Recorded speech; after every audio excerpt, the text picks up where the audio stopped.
Bienvenue, madame, messieurs. Merci pour la fidélité renouvelée à 7 jours dans la savane.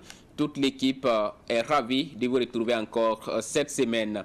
Et l'actualité cette semaine est marquée par la déclaration des politiques générales du nouveau Premier ministre Lassina Zerbo, une déclaration validée par l'Assemblée nationale. Mais cette déclaration correspond-elle aux défis et de l'heure? Ce sera la question majeure dans Sapet Débat avec 4 invités sur ce plateau. Patrice Ilboudo, il est député du Congrès pour la démocratie et le progrès CDP. Fiacre Kambou, député du Mouvement du Peuple pour le Progrès, MPP, le parti au pouvoir. Yeli Monique Kam, présidente du MRB, le Mouvement pour la Renaissance du Burkina Faso. Et enfin, Abdelkader Ouattara dit Almami Kaji, il est artiste engagé et précisément secrétaire général du syndicat national des artistes musiciens du Burkina Faso en abrégé Sinamub. Mais avant ça fait débat, vous avez les décryptages et l'édito de la semaine. Et on y va tout de suite et maintenant pour les décryptages.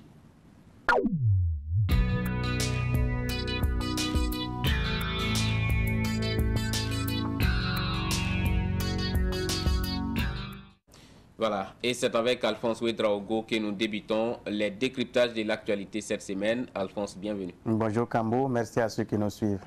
Et l'actualité de ce dimanche, c'est le début de la 33e édition de la Coupe d'Afrique des Nations de football, la CAN Cameroun 2021 qui se dispute dans un contexte de Covid-19. Match d'ouverture, Lions indomptables du Cameroun contre Étalons du Burkina Faso. Les Étalons sont confiants. L'entraîneur adjoint Firmin Sanou dit avoir les moyens d'inquiéter les Cameroun. Mais il faut compter avec le Covid-19 dans cette CAN. Certains joueurs burkinabés sont testés positifs. Samuel Moko a interrogé des Ouagalais sur les chances des Étalons dans cette CAN. Suivons ce qu'ils disent. Les Étalons ont toute la chance de réussir cela parce qu'ils ont démontré dans les matchs amicaux qu'ils peuvent. Donc, les Étalons n'ont rien à perdre s'ils s'y mettent au travail dès à présent. Même Algérie, même Burkina Faso, ne savait pas de Algérie. Et dans le bas du final, sans problème. La chance pour s'ils se mettent au sérieux sur moi, je pense qu'ils peuvent arriver plus loin que ça. Et vraiment, on les encourage, que Dieu soit avec eux, qu'ils reviennent avec la victoire. Ils ont la chance à aller très loin parce que tout est dans la main de Dieu. Et eux aussi, ils vont lutter à leur manière et Dieu va les aider et puis avancer. Je suis très d'accord qu'ils vont aller. Et moi aussi, je mets ça dans ma prière qu'ils vont aller. Bon, à mon avis, en tout cas, moi je pense que les talents peuvent avancer. Même s'ils ne gagnent pas le CAN, au moins quart de demi-finale, on peut arriver. Parce que moi j'espère que moi, tellement les talents, en tout cas, ça va. Je crois que le 24 ou le 25 juin, sont bien en forme. Maintenant, à mon effectif, c'est l'entraîneur.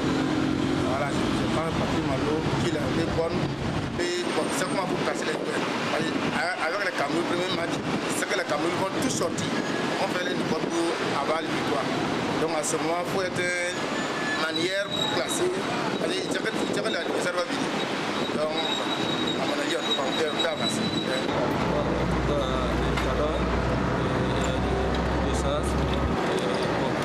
Si les gens soutiennent sur moi, Inch'Allah, ça va aller. Grâce à Dieu. Voilà, propos des Ouagalais interrogés donc par Samuel Moko.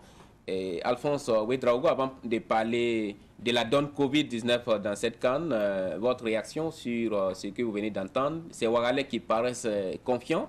Est-ce que vous également vous êtes confiant? Oui, je suis également confiant par rapport à cette entame de la compétition.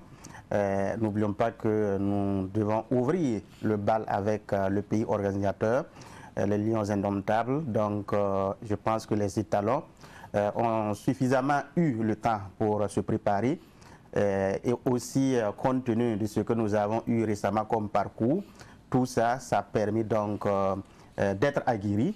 Et je pense qu'avec les talents que nous avons, avec le soutien dont ces étalons disposent, que ce soit au niveau des supporters, au niveau de l'encadrement, aujourd'hui, je pense que nous entamons cette compétition tout confiants et nous avons toutes les armes à notre disposition et je pense qu'on peut faire une belle prestation. Une belle prestation. Alphonse, on se rappelle qu'en 1998, la CAN s'est jouée au Burkina Faso et les matchs d'ouverture avaient opposé les Cameroun au Burkina Faso. L'histoire se répète, mais cette fois du côté de Yaoundé au Cameroun. Et on se rappelle également qu'en 1998, le Burkina avait perdu ce match d'ouverture face au Cameroun. Est-ce le moment ou l'occasion de prendre la revanche? Oui, et c'est ce sentiment de prendre la revanche qui donne encore beaucoup plus de courage et de détermination. Nous avons aujourd'hui la volonté d'aller prendre effectivement la revanche. C'est pour cela que je dis que malgré le poids de l'adversaire, nous sommes confiants et nous sommes déterminés et je pense que les étalons vont effectivement prouver qu'ils ont eu suffisamment de temps pour se préparer. Ils ont le soutien de tous les Burkinabés. Ils doivent aller vraiment arracher cette victoire-là qui va ouvrir la porte à d'autres victoires. Donc je pense que ici, nous n'avons pas à nous excuser après la compétition ou après donc, ce premier match. Il faut être déterminé, il faut aller arracher ces 3 points-là et nous le méritons compte tenu de ce que nous avons comme moyen à notre disposition. En tout cas, une jeune équipe, si on peut le dire ainsi. C'est une équipe rajeunie. Tout à fait. Conduite par Bertrand Traoré. Bertrand Traoré. Et c'est une équipe qui rigole beaucoup de talent. C'est vrai, avec ce que nous allons entamer tout de suite, le Covid-19, beaucoup sont un peu inquiets, mais je pense que nous avons tellement renouvelé l'équipe que je pense que c'est une équipe compétitive. J'ai aimé quand l'entraîneur Kamou Malo a fait une déclaration en disant que nous sommes confiants, même si nous considérons que la tâche ne sera pas difficile et facile. On doit rester déterminé. On doit rester déterminé parce que autant on peut craindre le Cameroun, autant les Camerounais aussi craignent les étalons. Donc c'est vice-versa. Et ici, c'est l'équipe qui va avoir le moral, le courage, la force d'aller à la conquête du ballon qui peut vraiment s'en sortir. Et je pense que comme nous jouons dans leurs installations, nous n'avons pas à prendre du temps pour concrétiser des occasions. Il faut aller, il faut chercher, même si il arrive que nous sommes dominés, il faut vraiment aller pour essayer d'inverser la tendance. Un match, c'est votre prestation, c'est votre volonté d'arracher la victoire. Je pense que c'est tous ces éléments-là qui peuvent nous faire gagner ce match. Et ces jeunes ont fait preuve de tout cela de par le passé. Parce qu'ils ont inquiété l'Algérie. L'Algérie qui est une équipe très en forme en ce moment, mais qui a été inquiétée à domicile. On pense à ces jeunes comme Gustavo Sangaré, Zakaria Sanogo, Faisal Tapsoba, pour ne citer que cela, Bertrand Traoré, Edmond Tapsoba, Issoufou Dayo. On espère que tout ira bien, mais cette donne dont vous parliez tout à l'heure, c'est le Covid-19 avec lequel il faut compter pour cette CAN. On apprend déjà que le coach, depuis hier, en tout cas à l'issue de la conférence de presse d'avant-match, que le coach Kamou Malo, Alain Nana, qui est aussi du staff technique, et 5 joueurs, dont Edmond Tapsoba, le défenseur, en tout cas, et Soumaïla Ouattara, Dango Ouattara, Oula Abbas Traoré et Seydou Saint-Poré sont testés positifs au Covid-19 et pourraient ne pas jouer ce match d'ouverture. C'est un handicap quand même. C'est un handicap et moi j'ai envie de dire que dans cette compétition, le Covid-19 est utilisé comme une arme de destruction de l'adversaire. Ouais. Donc c'est tout à fait normal. Nous avons vu que l'équipe ou la fédération ou notre capitaine Bertrand Traoré a qualifié de manipulation parce qu'en principe, le test doit être fait 48 heures avant le match. Il n'y a que la veille qu'on nous a donc présenté ces résultats. C'est pour cela d'ailleurs les étalons où l'équipe de Burkina a demandé une contre-expertise pour vraiment clarifier les choses. Alors je pense que ici, nous devons avoir en tête que nous n'avons pas comme adversaire seulement le Cameroun. Il y a des pays qui sont dans notre poule qui ne voudraient pas que les étalons puissent franchir dans cette première phase.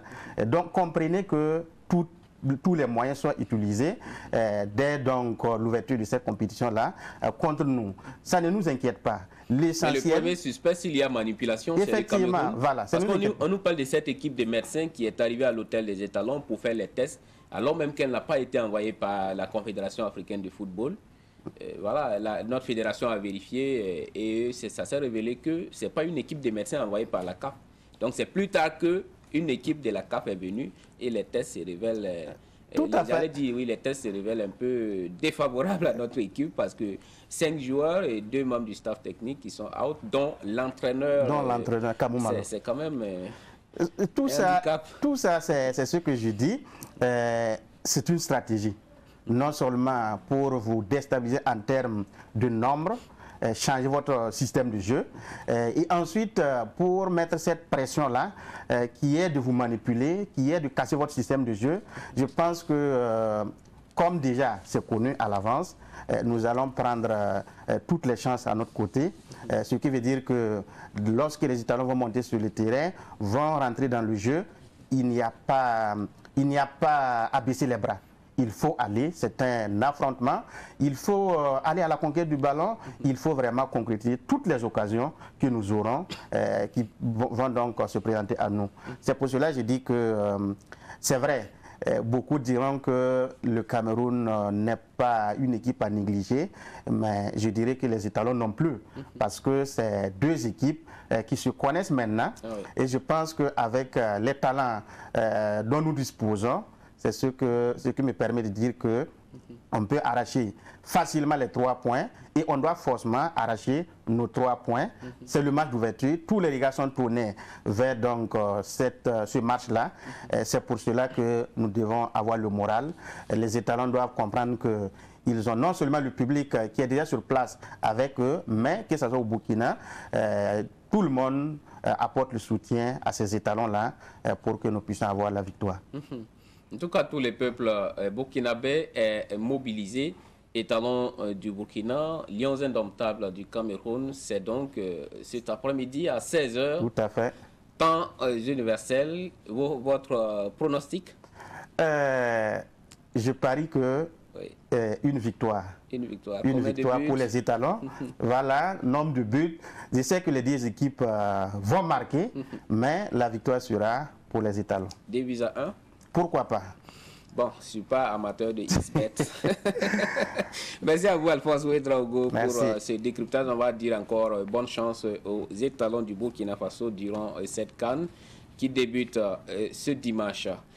Et dans la suite, un autre combat se mène au Burkina Faso. Plusieurs dizaines de terroristes neutralisés au cours de plusieurs opérations menées par l'armée burkinabé ces dernières semaines. Ces opérations se sont déroulées dans le nord, dans la boucle du Moun et dans les cascades. Au total, pas moins d'une centaine de terroristes neutralisés selon les bilans dressés par l'armée. Les opérations se sont menées avec l'appui des forces françaises. Et l'on en parle avec Rachid Assad Zongo qui vient de nous rejoindre sur ce plateau. Bonjour et bienvenue. Merci Kambou, bonjour et bonjour à vous qui nous suivez. Alors, nous parlons du front de la lutte antiterroriste. Peut-on dire que la peur a changé de camp? Question, on va dire, qui pourrait laisser le sourire sur les lèvres.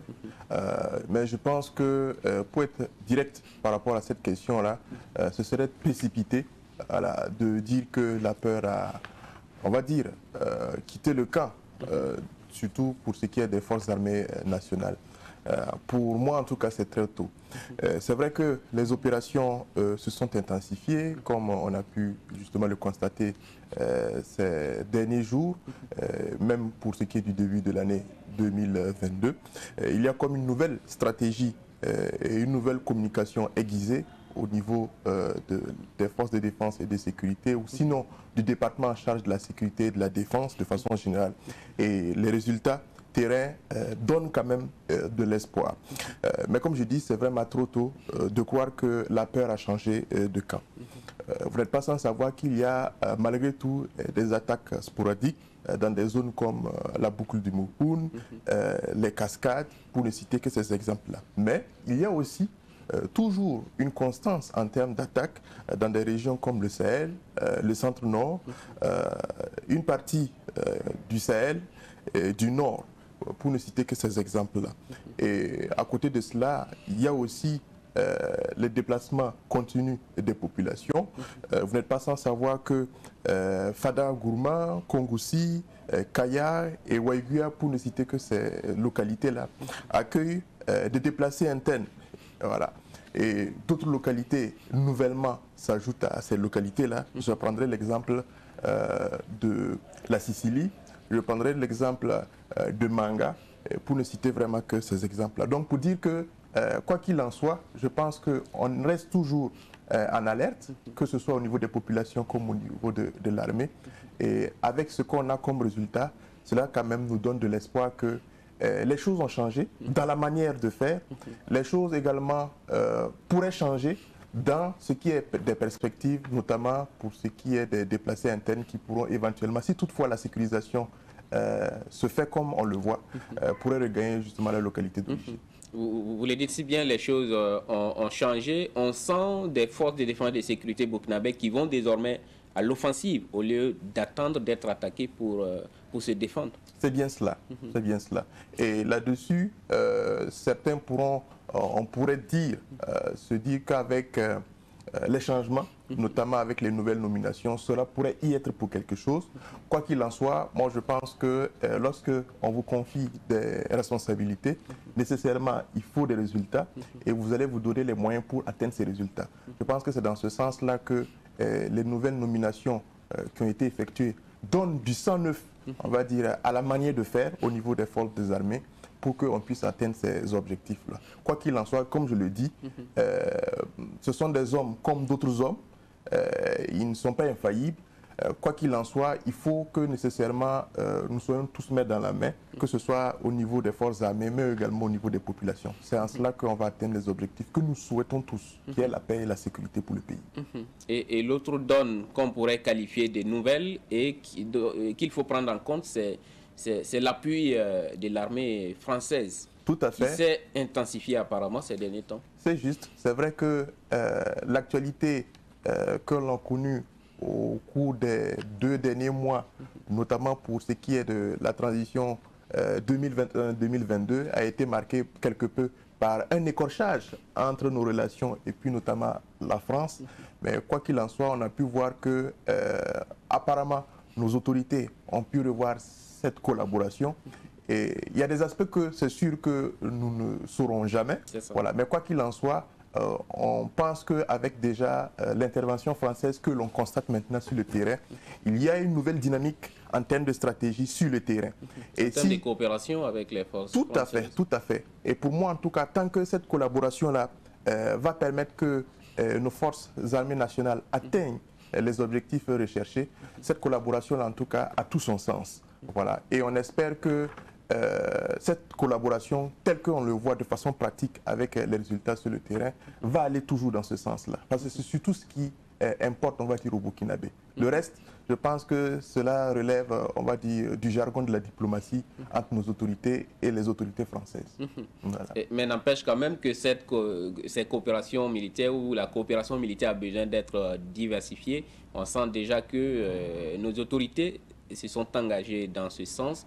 Le Premier ministre, lors de son discours, lors de sa déclaration de politique générale, est revenu là-dessus. Donc, il y a d'autres partenaires qui viendront en appui, peut-être dans les temps à venir. C'est fort probable. Et nous ne sommes pas sans savoir que, pour ce qui est en tout cas de la force française, c'est un appui qui est bien axé.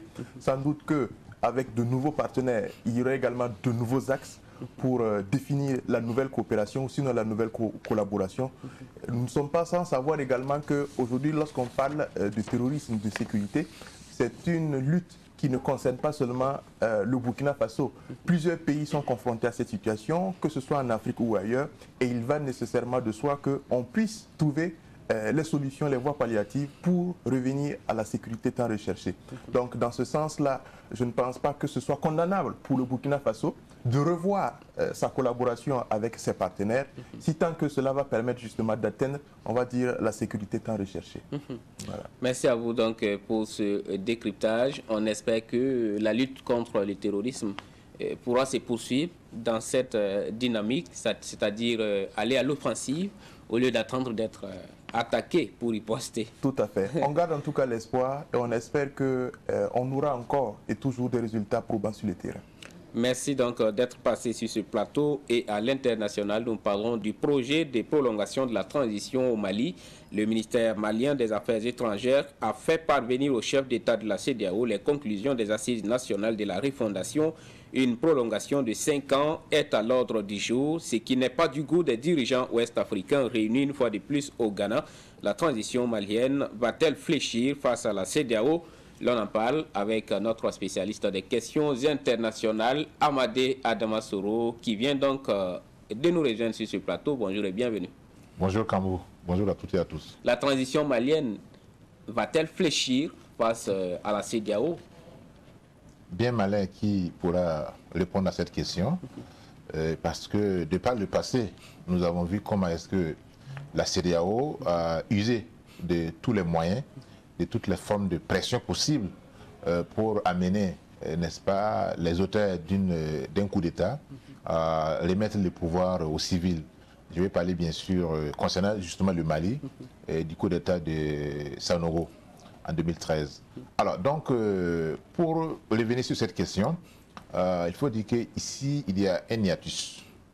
L'hiatus est considérable, d'autant plus que si on écoute un peu la clameur populaire qui se dégage, que ce soit au niveau du Mali, de la Guinée ou d'autres pays de la CEDEAO, on se rend compte que les populations africaines, donc, en tout cas dans cette partie du continent, ne sont plus en accord en réalité avec les décisions qui sont prises au niveau politique. Bien sûr, au Burkina Faso, en 2015, nous avons vu ce qui s'est passé pendant que au niveau interne, il y avait des manifestations contre le coup d'État du RSP, de l'ex-RSP. Au niveau donc de l'instance sous-régionale, on voyait bien sûr des cas, des positions qui étaient en tout cas défavorables à cette situation. C'est vrai, il faut le reconnaître qu'il y avait 2 camps. Il y avait notamment le camp de Issoufou et le cas également du défunt Déby.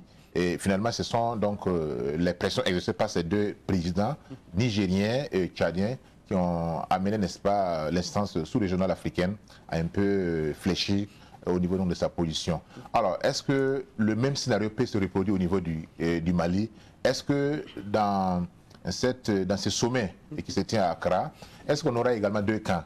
Est-ce qu'il y aura un camp qui va militer pour la prise de sanctions fermes contre Assimi Goïta et ses coéquipiers, pour parler comme si on était en football. Et bien sûr, c'est l'actualité. Absolument, c'est l'actualité.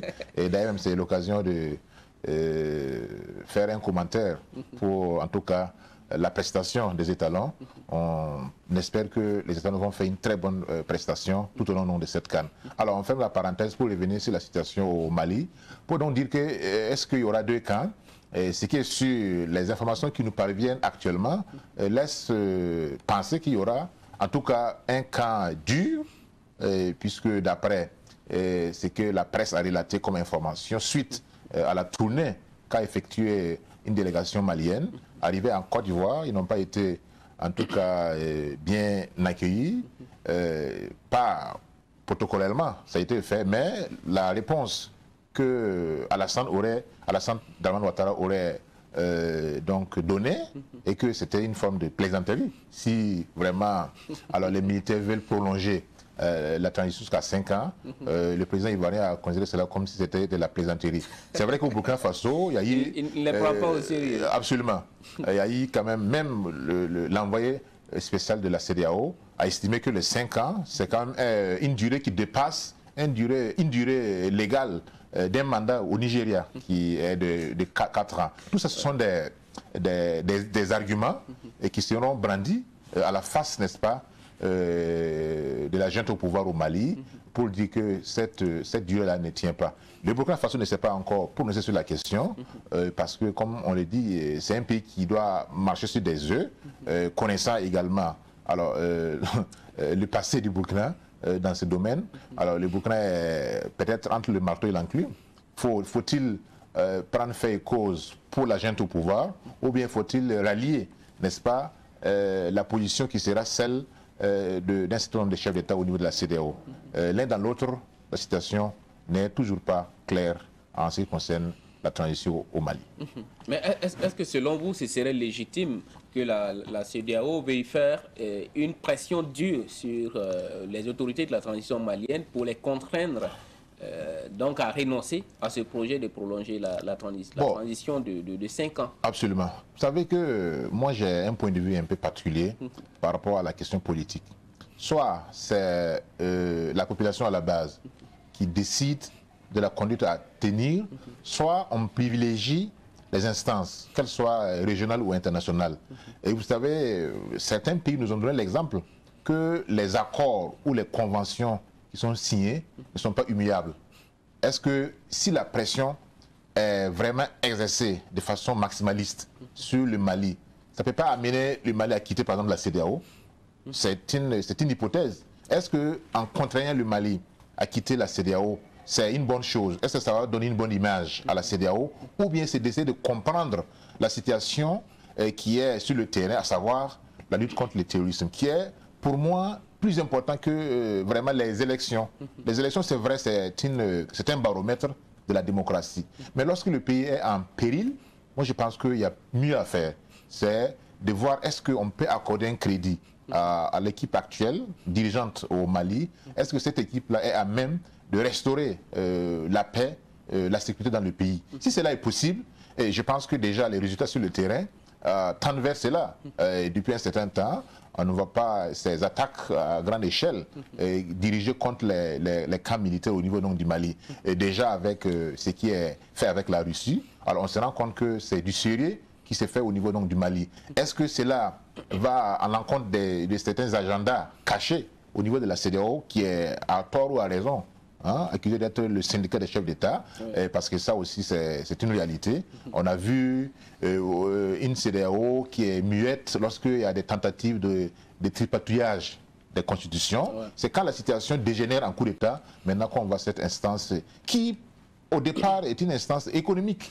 On a bien dit communauté des États, économique des États de l'Afrique de l'Ouest.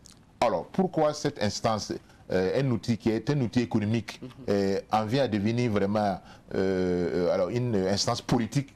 Voilà. Est-ce que c'est pas vraiment faire le jeu de certaines grandes puissances occidentales ou qui disent que en réalité il faut exercer de la pression, parce qu'à partir du moment où vous êtes donc dans le carnaval de la démocratie, c'est plus facile maintenant de vous contrôler parce qu'il y a des mécanismes qui sont faits, des prêts, des sanctions, gel des avoirs, interdiction du voyage, etc.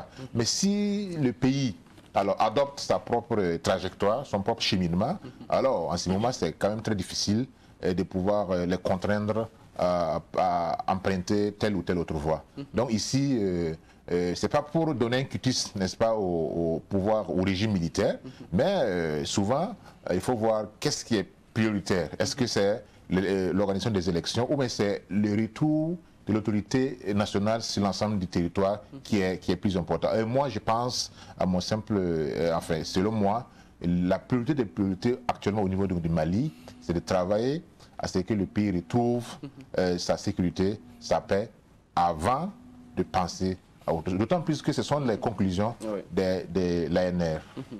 Alors, est-ce que nous ne sommes pas dans une situation finalement où la CEDEAO est en train de s'affaiblir parce que en étant muette, comme vous l'avez dit, sur les questions de tripatouillage constitutionnel, mais aussi en refusant de prendre à bras le corps les problèmes de certains de ces pays membres, comme les problèmes sécuritaires, par exemple, que vivent certains pays depuis des années. On n'a pas vu une CEDEAO s'engager d'une certaine façon dans la résolution de ces problèmes. Et quand il s'agit, par exemple, des questions de coup d'État, on a cette ingérence de la CEDEAO. Est-ce que ce n'est pas l'institution elle-même qui est en train de s'affaiblir? Oui, comme je l'ai dit, la CEDEAO, c'est une instance économique. Voilà. C'est vrai que dans le temps, il y avait cette force de l'ECOMOR qui était... Mais on sait aussi que depuis un certain temps, la CEDEAO a cette vocation quand même de se prononcer ou de prendre position sur les questions politiques. Voilà. Et comme je l'ai dit, une communauté, c'est pour résoudre les problèmes des membres. Maintenant, si nous sommes dans une situation où des pays membres ont des problèmes, que la CEDEAO n'arrive pas à juguler, si un pays arrive à se trouver un chemin pour régler son problème, bon, la CEDEAO devient illégitime en voulant maintenant s'ingérer, comme c'est le cas au Mali. Absolument. Voilà. Est-ce que la CEDEAO n'est pas en train de s'affaiblir? Absolument, absolument. Voilà pourquoi il y a des voix qui s'élèvent pour que les textes qui ont fondé même la création de la CEDEAO soient revus. Puisque, comme je l'ai dit, c'était donc une organisation économique qui devait travailler à l'intégration des pays au niveau économique. Ouais, mais on s'est rendu compte que cette intégration économique a été vraiment un véritable, je ne dirais pas une arnaque, mais en tout cas, on ne sent pas cette intégration des populations. C'est vrai, comparativement à l'Afrique centrale, il y a, par exemple, il n'y a pas de visa entre les 15 pays de la CEDEAO. Ça, c'est déjà une avancée. Voilà. Et qu'il y a, en tout cas, une certaine symbiose dans la conduite des affaires. J'étais en train de parler de l'expérience de l'Ecomog qui a fait long feu et qui était en tout cas une force en instance et qui pouvait intervenir pour résoudre un certain nombre de problèmes. Mais il y a aussi de l'arrimage de la CEDEAO à l'Union africaine.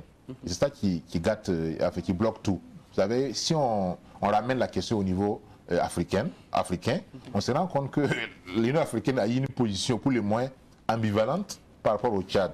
Il y a même le président de la commission qui a fait des mains et des pieds jusqu'à ce que on ne puisse pas sanctionner le Tchad après donc la mort du maréchal Idriss Déby. Alors, donc si les pays membres de la CEDEAO, qui est en fait une organisation en miniature par rapport à l'Union africaine, voient également ce qui s'est passé au Tchad. Pourquoi il y a une tolérance vis-à-vis de la dévolution non démocratique du pouvoir au Tchad, et qu'au niveau du Mali, il y a toute cette pression, c'est comme si c'était la fin du monde. Pour moi, 5 ans dans la vie d'une nation, ce n'est rien. Voilà, nous avons vu des pays, même qui sont aujourd'hui des modèles de démocratie, où il y a des parenthèses donc, exceptionnelles qui sont venues mettre un coup d'arrêt au processus démocratique, mais après, on est revenu. Je parle par exemple de la France, où De Gaulle avait naturellement voulu passer à une nouvelle république, notamment la 5e, en mettant fin au pouvoir des partis. Ça soulevait un tollé, mais par la suite, ils se sont rendus compte que c'était vraiment la voie qu'il fallait. Parce qu'il faut, lorsqu'on est au pouvoir, lorsqu'on a le pouvoir, qu'on puisse vraiment l'exercer dans toute sa plénitude. Or, avec le jeu des partis politiques, l'opposition, etc., souvent, ça bloque l'exécution de certains projets. Et je pense qu'en Afrique, actuellement, notre priorité, c'est d'abord de ce qu'on appelle d'assurer les services minimums, la santé, l'éducation, les infrastructures et actuellement la sécurité. Il faut que la sécurité soit garantie avant maintenant de passer à autre chose. Merci pour le décryptage de cette actualité qui concerne donc le sommet des chefs d'État de la CEDEAO sur la prolongation de la transition au Mali. Merci d'être passé et tout de suite ce sera l'édito de la semaine.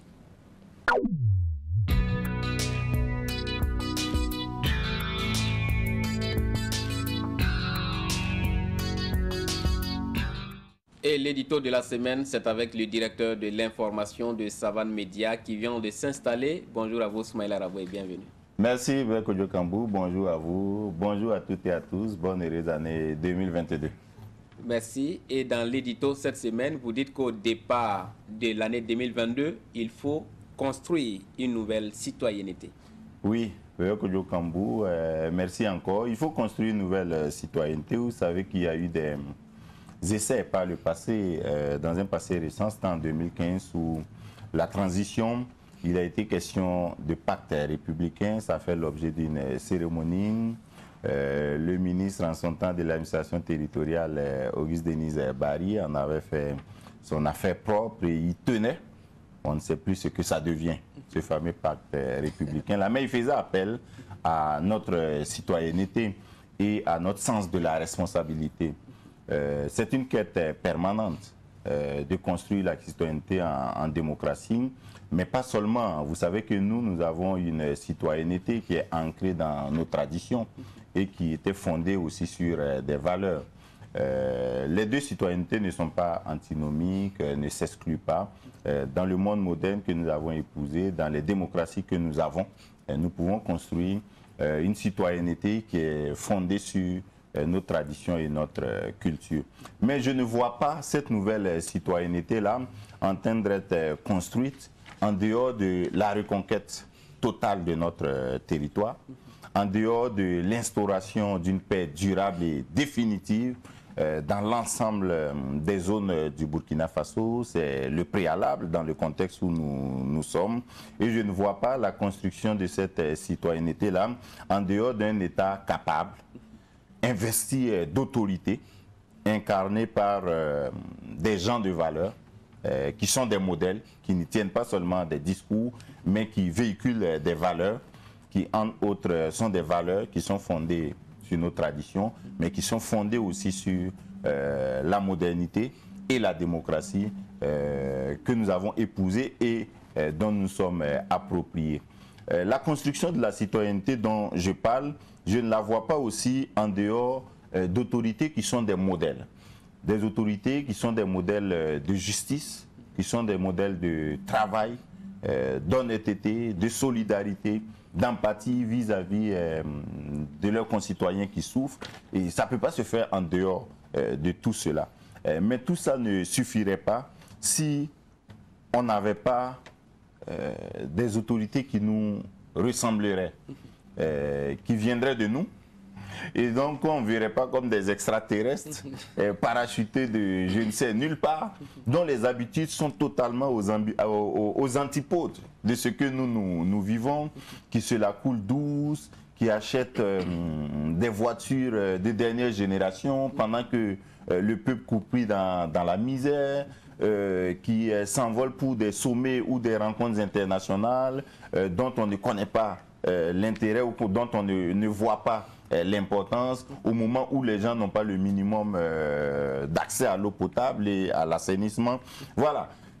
La construction de cette citoyenneté-là ne peut pas se faire dans un total déphasage entre l'autorité et l'administré. C'est pourquoi cette citoyenneté-là doit appeler notre sens du patriotisme.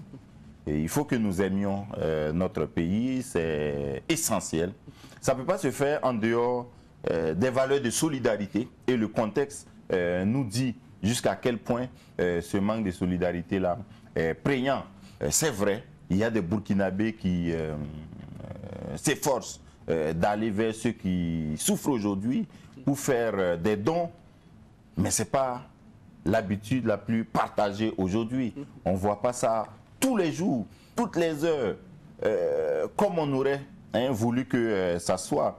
La construction de cette citoyenneté aussi ne peut pas se faire en dehors des valeurs du travail et de mérite, de récompense du travail bien fait.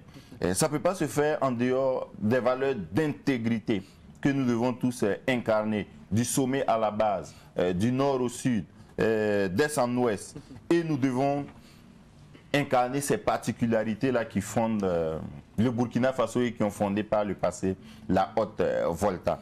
Ça demande de nous que chacun fasse un minimum de sacrifices. Ce ne sont pas seulement les autorités, ce sont tous les citoyens.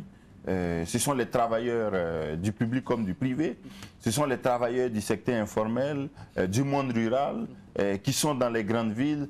Tout le monde doit donner le minimum qu'il peut apporter à la construction de son pays. Et parce que la citoyenneté rime avec activité. Ce n'est pas une observation de l'autre. Ce n'est pas regarder l'autre faire. Ce n'est pas attendre que l'autre fasse. C'est un mouvement d'ensemble qui doit pouvoir susciter cette citoyenneté-là. Bien entendu, ça demande que nous réformions. Je crois que nous sommes en voie. Maintenant, je ne sais pas si c'est le bon modèle. Notre système éducatif, notre système sanitaire, notre administration, pour qu'elle se mette au service du développement et au service du citoyen. Ça demande que nous revoyions notre façon de faire la politique. Parce qu'on ne peut pas faire la politique en achetant des voix quand les élections arrivent et s'attendre après à des citoyens qui nous suivent quand nous sommes présentés comme des gens investis d'autorité. Si c'est dans un marchandage que nous avons été investis comme autorité, mais après, la citoyenneté s'exprime aussi de cette façon-là. Vous ne pouvez pas demander aux gens de faire des sacrifices quand vous avez acheté leur voix. Ils vous diront, mais écoutez, vous avez acheté les voix, c'est fini, faites ce que vous avez à faire et puis laissez-nous tranquilles. Tout ça doit s'intégrer dans le contexte actuel que nous vivons. Et je crois que le contexte doit nous rendre plus responsables. Nous dit que nous avons vécu le martyre, nous ne voulons pas que ça se répète. Et si nous construisons cette nouvelle citoyenneté que moi j'appelle de tous mes voeux en cette nouvelle année 2022, je crois que dans quelques années, nous allons tourner la page et nous allons parler d'autres choses, de notre progrès socio-économique, nous allons parler de notre quête de dépassement du niveau de développement que nous avons aujourd'hui et nous allons parler du Burkina qu'on projetterait dans 100, 200, 300 ans.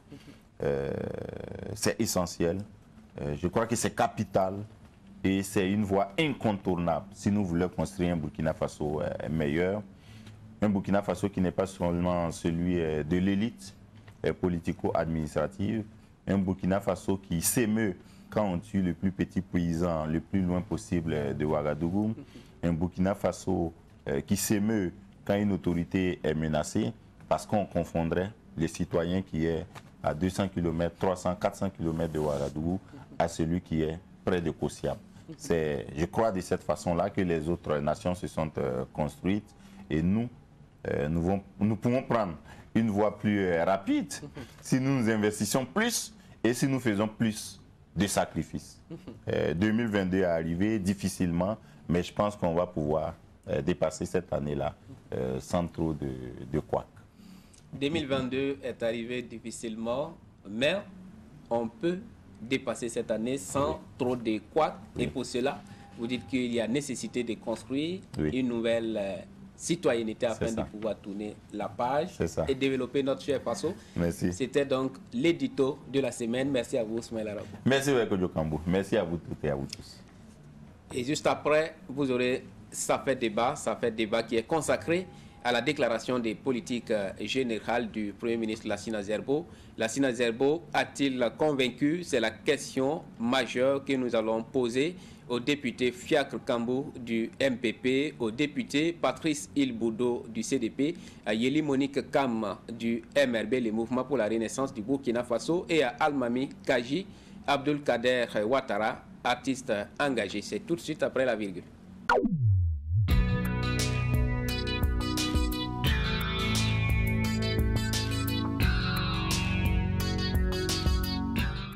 Le nouveau Premier ministre Lassina Zerbo était vendredi devant la représentation nationale pour sa déclaration de politique générale conformément à l'article 63 de la Constitution burkinabé.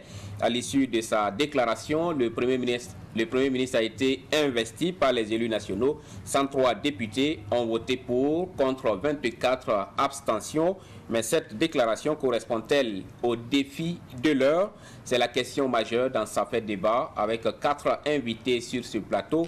Patrice Ilboudo, il est député du Congrès pour la démocratie et le progrès CDP. Fiacre Kambou, député du MPP, le Mouvement du peuple pour le progrès.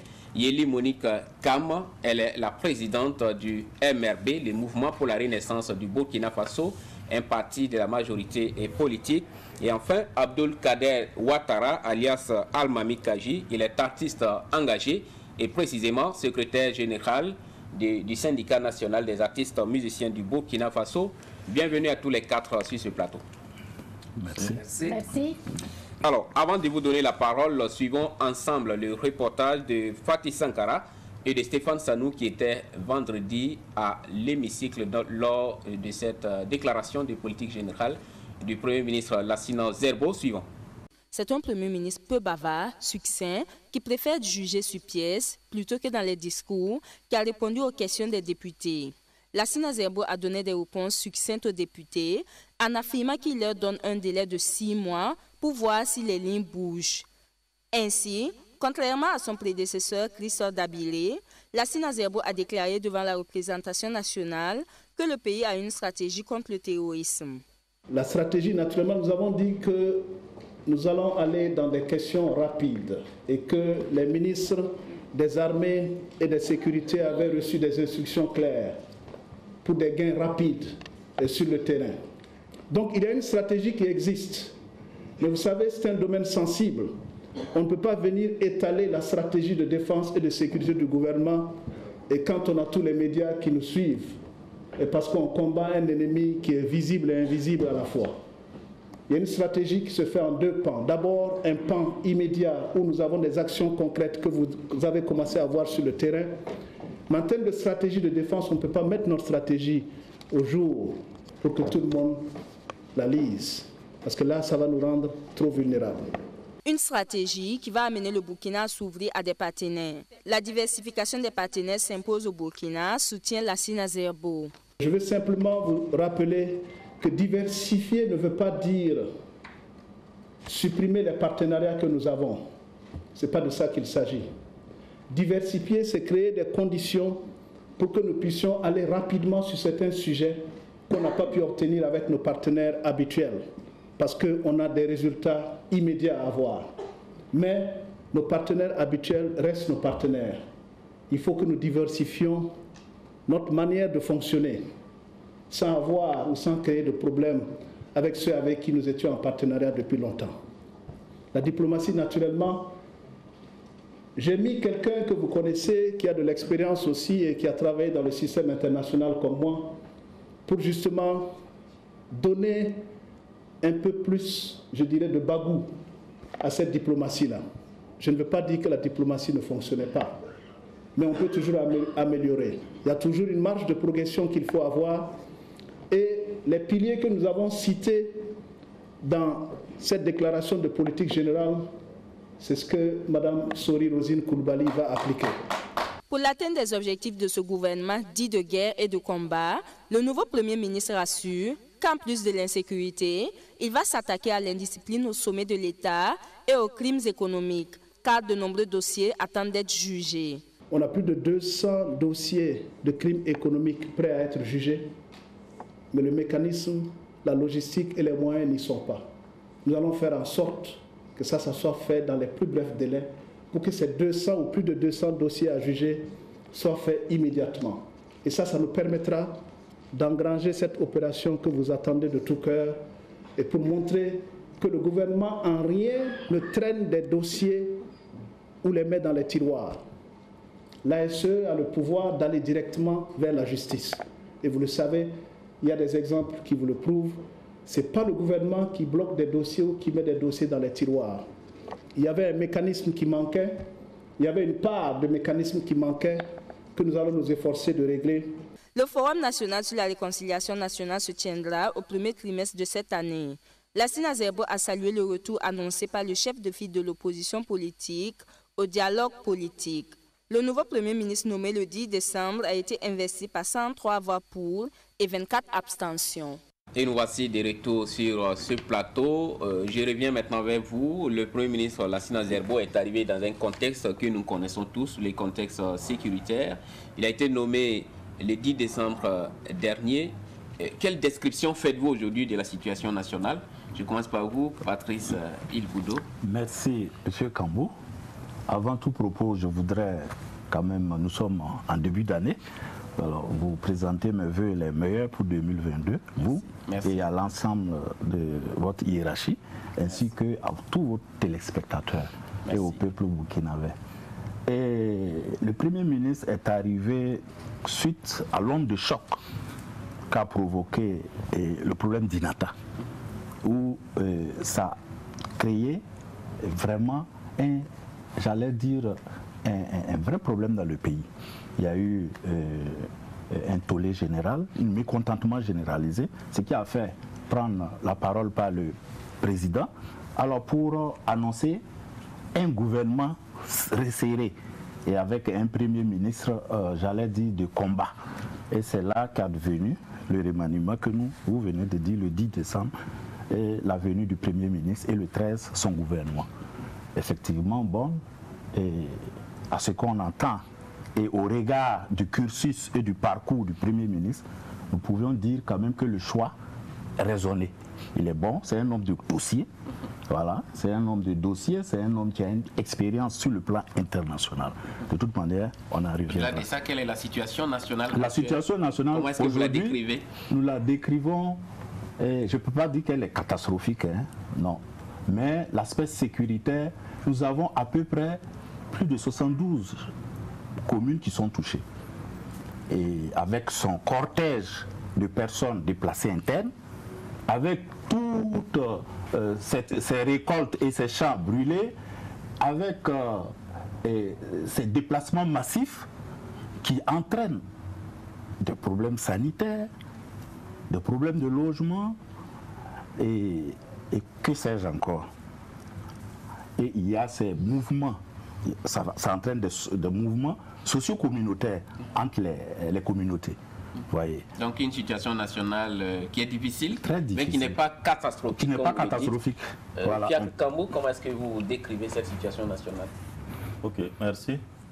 Alors, je dois dire que la situation nationale est quand même assez sérieuse.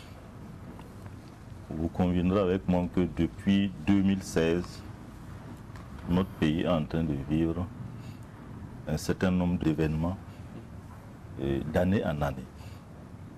Si la crise sécuritaire 2016-2017 était plus ou moins du côté du nord et de l'est, aujourd'hui, presque la totalité des régions du Burkina Faso sont concernées par la situation sécuritaire. Et au fur et à mesure que les années ont avancé, alors le problème s'est amplifié.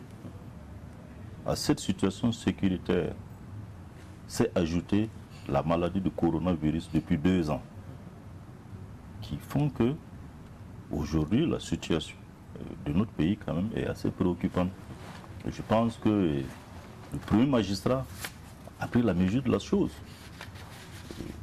Quand on s'en tient à son discours après le drame d'Inatan, quand on s'en tient à son discours de Nouvel An, je pense que on est tous d'accord que le premier magistrat du pays est conscient que la situation est assez préoccupante. Et nous, en tant que citoyens, représentants des peuples, nous sommes également conscients que la situation est assez critique.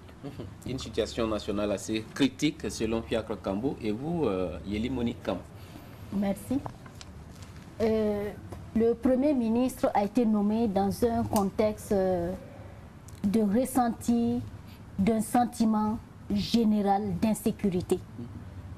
Et ce sentiment général d'insécurité a entraîné des manifestations de la population qui ont exprimé clairement des besoins. Le besoin d'un retour de la paix, la sécurité dans les régions, le retour des déplacés dans leur localité, la réouverture des écoles, le retour de l'administration, la lutte contre la corruption et la réconciliation. Donc c'est dans ce contexte critique que le Premier ministre a été nommé. Et un contexte critique également selon Yéli Monique Cambou. On termine par Abdoul Kader Ouattara, alias Almami Kaji. Tout d'abord, merci pour l'occasion. Je profite du même coup saluer les téléspectateurs, saluer Savane Média. Beaucoup de courage aux familles pleurées, aux âmes des disparus de la crise sécuritaire. Il ne faut pas se leurrer, la crise au Burkina Faso est alarmante. La situation nationale est chaotique. Vous avez des milliers d'enfants qui ne vont plus à l'école. Vous avez des milliers de personnes qui ne savent pas, qui ne savent plus où dormir, qui ne savent pas où loger. Quand vous avez des soldats qui sont au front, qui manquent de nourriture, qui le disent clairement, qui manquent d'outils adéquats pour la défense de leur intégrité, ainsi que la défense de l'intégrité territoriale. Cette situation nationale, elle est dramatique. Quand vous avez un État en face de vous qui n'est pas capable d'assurer le minimum, parce que la sécurité c'est un droit. Vous allez également sur le plan logement. Vous avez vu le cas de Saba, vous avez vu le cas de Pazani. Il y a que ce n'est pas du tout intéressant. Vous revenez également sur le plan sanitaire. Vous voyez comment est-ce qu'elle a été gérée cette histoire de coronavirus avec beaucoup de tâtonnements. Il ne se passe pas un seul jour sans que les presses ne fassent des révélations fracassantes sur les détournements de deniers publics. Vous avez des maisons qui s'écroulent comme des chiffons. Après, on ne peut pas je ne peux pas dire, bon, cette situation-là, ça va, non, je ne peux pas se lever. J'ai mal au cœur quand je vois le Burkina Faso se dérouler de la sorte. Parce que nous avons choisi des gens assez responsables pour nous diriger, qui ont promis assurer la sécurité, assurer la santé, assurer l'éducation, assurer le logement à tous les niveaux. Vous savez, c'est le chaos total. Le chaos total, selon Almami Kaji, et c'est dans ce contexte donc que le nouveau Premier ministre Lassina Zerbo a été nommé. Vous avez suivi vendredi son discours, sa déclaration de politique générale face donc à la représentation nationale, une déclaration qui a été adoptée par 103 voix pour, contre 24 abstentions. Jacques Kambou, vous êtes député de la majorité, vous avez voté pour cette déclaration de politique générale. Est-ce à dire que c'est un discours qui vous a convaincu? Oui, je dirais, voilà, d'emblée que nous avons été convaincus par le contenu du discours de politique générale du Premier ministre Lassina Zerbo. Mais avant de répondre à votre question, je voudrais quand même dire à mon cher frère Almami que c'est vrai que nous vivons une situation difficile au Burkina Faso, mais elle n'est pas chaotique, d'autant plus que nous sommes là, nous discutons, nous cherchons les solutions. Donc le chaos, je pense qu'on prie Dieu pour ne pas l'atteindre. Alors revenant au discours du Premier ministre, alors nous avons donné notre quitus parce que nous avons bien perçu à travers son discours concis, précis, bien structuré, qu'il tire sa source des engagements du président du Faso, son Excellence, le président Roch-Marc Christian Kaboré. Vous vous rappelez que le président a été élu sur la base de 10 chantiers. C'est ce programme présidentiel-là avec lequel nous sommes allés en campagne et que les populations burkinabées ont donné leur plébiscite au président Roch-Marc Christian Kaboré, au MPP et à la majorité. Donc ce discours tire sa source de ces 10 engagements. Lorsque vous écoutez ou parcourez le discours également, vous voyez très bien transcender les différents axes du PNDS qui constituent le nouveau référentiel de développement de notre pays. Lorsque vous parcourez également le discours, vous voyez très bien qu'il y a des éléments conjoncturels qui sont pris en compte dans le discours. Et le discours a été prononcé avec une telle assurance, avec un certain ton, un certain engagement que nous, en tant que députés du MPP, de la majorité, nous croyons à la bonne foi du Premier ministre pour pouvoir mener à bien les différentes actions qui ont été prévues dans son discours, les différentes actions qui ont été prévues par le président Roch-Marc Christian Kaboré.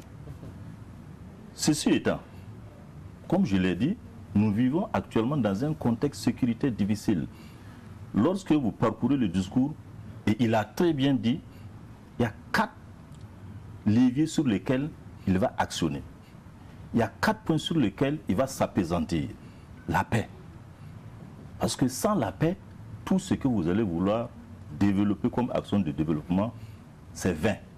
Donc la paix, la sécurité, la cohésion sociale, c'est le premier levier sur lequel le Premier ministre et son gouvernement vont travailler pour permettre que les déplacés internes, comme deuxième grand point sur lequel il va travailler, repartent chez eux et puissent vivre dans des conditions décentes.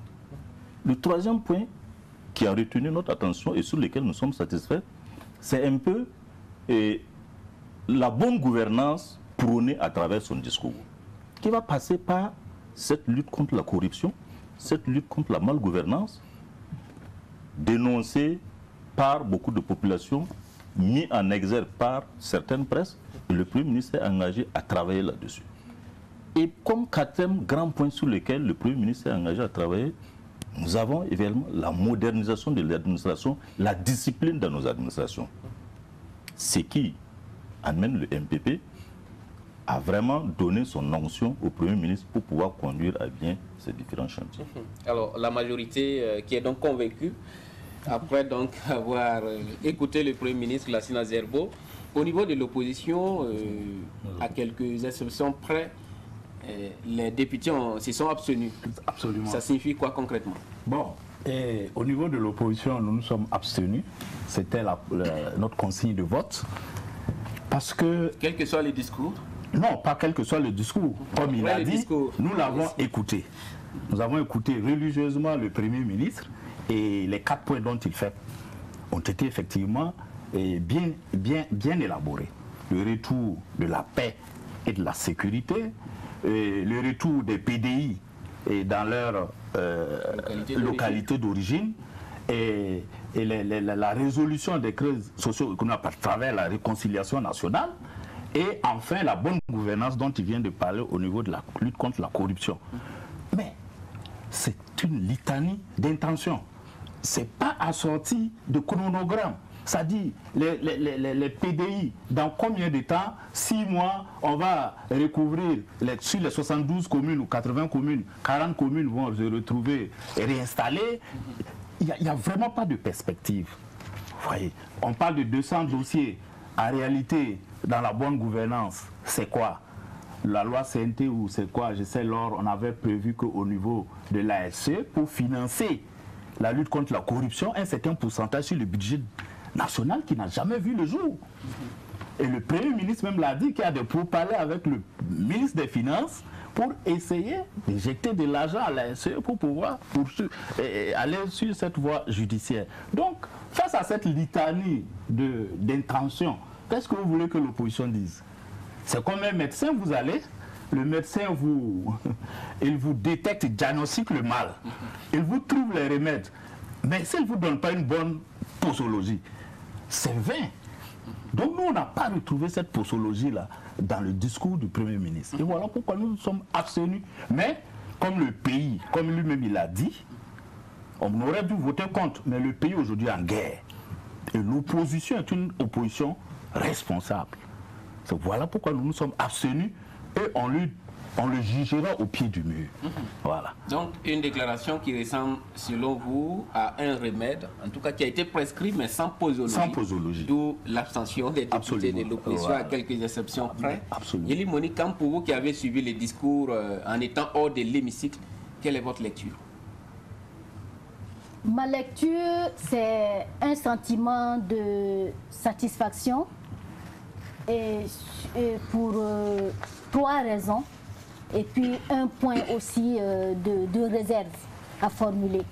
Donc le premier sentiment, la première raison de ma satisfaction, et aussi ce que nous avons analysé avec les camarades du parti, le MRB, c'est que le peuple a un répondant aujourd'hui à travers le Premier ministre. Parce que dans notre loi, la loi constitutionnelle, la constitution du Burkina Faso, le Premier ministre a une responsabilité politique, a une responsabilité pénale et comptable vis-à-vis du peuple.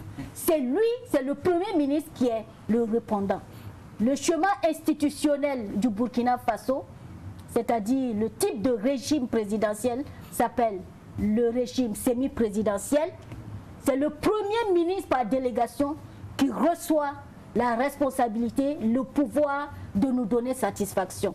Donc à ce titre, lorsque nous n'avons pas de Premier ministre, cela veut dire que nous n'avons pas, le peuple n'a pas de répondant. Donc à travers cette investiture, au moins nous avons un répondant qui est responsable de la situation et qui doit travailler pour nous donner satisfaction. Donc rapidement, lorsque nous avons regardé les attributions, le décret portant attribution des membres du gouvernement, les attributions du Premier ministre ne sont pas énumérées.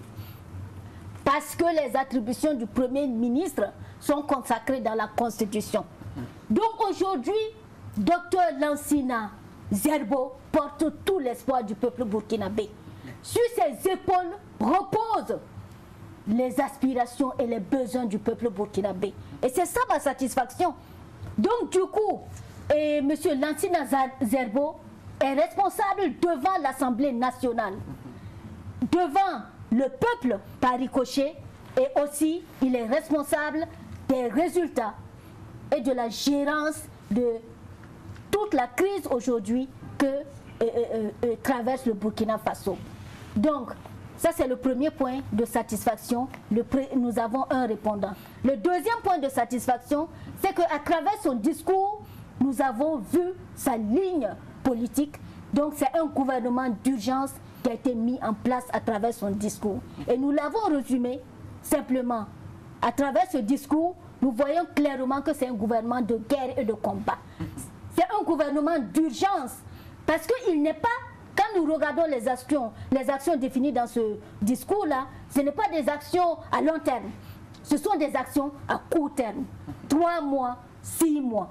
Et du coup, nous avons perçu un gouvernement d'optimisation et d'austérité des dépenses publiques. Ensuite, nous avons perçu qu'il s'oriente vers une économie d'urgence. Il parle de l'agriculture et l'accélération des pôles agricoles, les pôles de croissance économique.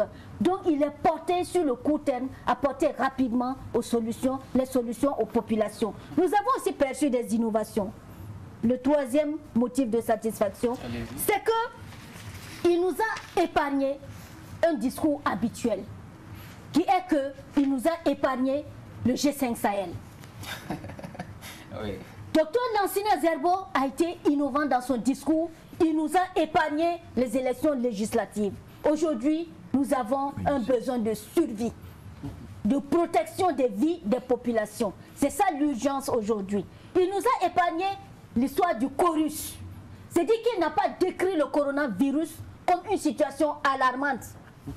Il a été modéré. C'est-à-dire qu'il est focus sur la préservation des vies des populations, le retour des déplacés dans leur localité et les économies sur le budget en luttant contre, il a même énoncé une loi pénale anticorruption. Et il nous a épargné quelque chose aussi, un peu d'illusoire, puisqu'on ne voit pas le résultat, l'entrepreneuriat des jeunes. Il nous a épargné cela. Donc nous avons trouvé que c'est une innovation, mais bien sûr dans les débats, on pourra apporter les points d'amélioration que nous aurions souhaité voir dans ce discours. D'accord, vous aurez donc l'occasion de parler de ce point. Almami Kadji, pour terminer, la présidente du MRB est satisfaite, en tout cas après avoir écouté le Premier ministre. Est-ce que c'est également votre cas? Merci bien, M. Kambou. Il faut dire que changer les hommes, pour moi, ce n'est pas la chose la plus importante. Il est question de système. Moi, j'ai tout le temps dit, à chaque fois qu'un ministre a échoué, c'est le gouvernement qui a échoué. À chaque fois qu'un ministre a échoué, c'est le programme présidentiel qui a échoué. À chaque fois qu'un ministre a échoué, c'est le système qui a échoué. On vous dit, bon, la fondation a un problème. On vous dit, non, non, non, on va voir la toiture là. Non. On vous dit, non, le circuit électrique de la maison a un problème. Vous dites, non, non, non, non, non, il faut voir l'ampoule. Ce n'est pas ça la réalité. Mais nous osons croire que M. le ministre Lansina Zerbo, il parle de réhabiliter l'autorité de l'État.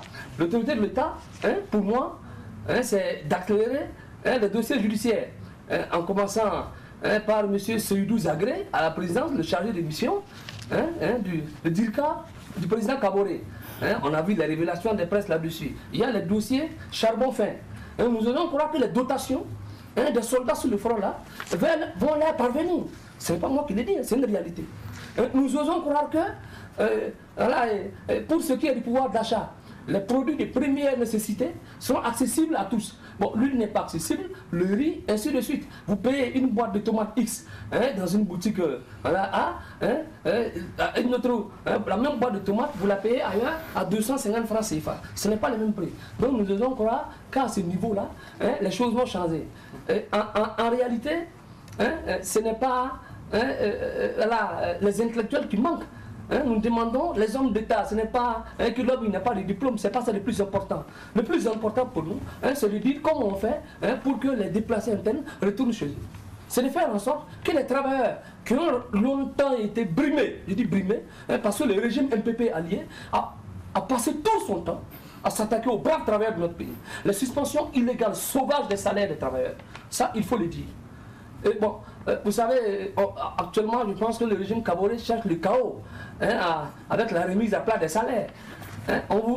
Il y a la question sécuritaire, ça ce n'est pas le problème. La remise à plat des salaires, qui est leur souci, les salaires qui sont déjà plats. Attendez, il y a quelque chose encore qui écœure. Quand les travailleurs demandent de faire l'état des richesses nationales, de nous dire qu'est-ce que le coton rapporte, l'or rapporte. C'est ce qu'il faut faire. Si aujourd'hui... D'accord, vous aurez l'occasion d'aller un peu plus en profondeur. On va permettre aux députés de la majorité qui est sur le plateau de réagir, aussi bien que Patrice Ilboudo qui est un peu méfiant, parce que, voilà, Almami Kaji est également méfiant parce que pour eux, ce sont des intentions qui sont annoncées. Est-ce que vous croyez à la réalisation ou à la traduction par des actes concrets sur le terrain de ce discours aussi satisfaisant soit-il? Bien entendu, il faut des intentions pour pouvoir aller à l'action. Et comme je l'ai dit... Sauf qu'avec Paul Kabatieba, il y a eu des intentions, avec Christophe Dabi, il y a eu également des intentions. Vous conviendrez avec moi que nous croyons pourquoi? Parce que vous conviendrez avec moi que les 6 ans de pouvoir MPP, le pays n'a pas fait que reculer. Nous sommes conscients qu'il y a des problèmes au niveau sécuritaire. Et sur le plan social et économique, il y a eu du travail qui a été fait. Il y a eu des avancées. Moi, par ailleurs, député, j'ai été maire de la commune de Gawa pendant 5 ans. Mais il y a combien d'écoles que nous avons eu à réaliser? Nous avons réalisé beaucoup d'écoles, de points d'eau modernes, des centres de santé. Mais tout ça, c'est à mettre à l'actif du gouvernement. Ça, c'est à l'échelle commune de Gawa. Étendez ça à l'ensemble de 365 communes. Donc, vous conviendrez qu'il y a du travail qui est fait. Mais ce n'est pas suffisant. Et le travail qui est fait, c'est à l'image des ressources que notre pays a. Le travail qui est fait, c'est dans un contexte également difficile, dont on a parlé, l'insécurité. Mais les choses peuvent toujours s'améliorer. Donc, il faut de l'intention pour que les actions suivent. Et d'ailleurs, le Premier ministre est très lucide, il a dit, c'est au pied du mur qu'on va juger le maçon. Mais voici les grandes orientations de son programme. Il faut avoir une vision. Et c'est d'où de la vision maintenant, on élabore un certain nombre de stratégies, de plans d'action pour aboutir. Et il faut qu'on se rappelle toujours que le discours de politique générale, c'est une vision, un discours d'orientation. Maintenant, à travers les ministères sectoriels, il y a une feuille de route, il y a des mandats qui vont permettre à ces ministères sectoriels-là de développer des plans pour pouvoir mettre en œuvre tout ce qui a été dit dans le discours de politique générale. Que dites-vous par exemple à Patrice Ilboudo et à Almami Kaji qui sont un peu méfiants parce que par le passé, on a vu des déclarations d'intention sans qu'elles soient suivies d'actes concrets sur le terrain? Oui, parce qu'au plan sécuritaire, par exemple, la situation c'est ce que je venais de vous dire tout à l'heure. Est-ce que le centre de radiothérapie, par exemple, du secteur, de l'hôpital du secteur 30, ce n'est pas une réalité? C'est une réalité. Un plan sécuritaire, parce qu'il ne faut pas oublier le contexte dans lequel le Premier ministre est venu. Est-ce que, j'ai dit, est-ce qu'au niveau sécuritaire, vous voulez dire que le Burkina Faso n'a pas engagé des résultats? J'ai dit non. Le Burkina Faso a engagé des résultats. Parce que nos forces de défense et de sécurité, avec l'aide des volontaires pour la patrie, travaillent tous les jours à réduire le phénomène du terrorisme. Et ça, les victoires aussi, peut-être qu'on n'en parle pas assez, mais nos FDS font du travail. Ce qui fait que, bon maman là, le terrorisme aussi a des revers. Mais peut-être qu'on n'en parle pas beaucoup. Alors, est-ce que vous voulez dire à Almami Kaji de croire à ce qu'a dit le Premier ministre? Oui, c'est ce que nous disons. Je crois que même l'opposition y croit. L'opposition y croit parce qu'ils se sont abstenus. Parce que quoi? Ils ont dit que c'est des intentions. Mais ils préfèrent voir le maçon à l'œuvre avant de croire. Et c'est tout à fait normal. Almami Kaji, Fiaki Kambou vous demande de croire. Merci bien, M. Kambou. Si engranger des victoires, c'est laisser mourir les soldats au front de faim. Nous engageons des victoires. Si engranger des victoires, c'est accentuer cette corruption sans fin. C'est ériger la corruption en mode de gouvernance. Le ministre, M. Lassina Zerbo, lui-même, il reconnaît. C'est pas nous qui le disons. Il dit qu'il y a près de 200 dossiers de crimes économiques. Si c'est ça, engranger des victoires, effectivement, nous sommes en train d'engranger des victoires. Si engranger des victoires, c'est piétiner les libertés individuelles et collectives des gens, empêcher des marches légales et légitimes, c'est que nous sommes en train d'engranger des victoires. Si engranger des victoires, c'est de voir des bâtiments s'écrouler comme des chiffons chaque jour, c'est qu'effectivement, nous sommes vraiment en train d'engranger des victoires. Si engranger des victoires là, c'est que des routes sont construites demain, et le vérificateur naturel l'eau, 2 jours après, les emporte, c'est que nous sommes vraiment en train d'engranger la victoire. Notre peuple ne s'attend qu'à une seule chose, je l'ai dit tantôt, l'unité populaire. C'est la seule chose qui nous permettra de venir à bout du terrorisme. L'unité populaire, c'est quoi? C'est cette unité-là qui tient compte des aspirations profondes de notre peuple. Ce sont les aspirations en termes de vérité et de justice, en termes de santé, en termes d'éducation et en termes de logement. Vous savez, aujourd'hui, ceux qui sont dans la zone de Kaya et autres là, ils se soignent où? Au-delà, même jusqu'à Ouagadougou ici, les soins ne sont pas accessibles. Pour la fonction publique hospitalière, où est-ce que nous en sommes? Des travailleurs ont vu couper leur salaire au nom de cette fonction publique hospitalière là. Donc c'est ça la réalité. Ce ne sont pas des discours. Ici, on demande de l'action. On comprend bien, ils sont dans leur rôle. Le peuple également, il comprend cela. Voilà pourquoi aujourd'hui, il a véritablement compris qu'il ne peut fonder aucun espoir sur ce pouvoir-là. Véritablement, il s'attend à une alternative révolutionnaire. C'est ce que nous avons besoin aujourd'hui. Merci, on va permettre à Monique. Effectivement, allez-y avant qu'elle ne reprenne la parole. Elle avait évoqué que le Premier ministre n'a pas abordé des points comme G5 Sahel, élections, Chorus. Mais c'est dommage. Parce que quand on regarde, vous savez, le terrorisme, ce n'est pas seulement au Burkina, heureusement d'ailleurs, parce qu'on aurait dit que c'est un pays qui est incapable. Non, mais il y a des... Entre-temps, il y a eu des... je ne sais pas. Là, vous avez entendu parler de l'accord de Ouagadougou. Ensuite, l'accord de Ouagadougou, ensuite l'accord d'Alger. C'était sur le Mali. Sur le Mali. Où en sommes-nous aujourd'hui? Depuis 6 ans ou 5 ans, on ne revient pas là-dessus. C'était des accords. C'était pour régler d'une manière globale.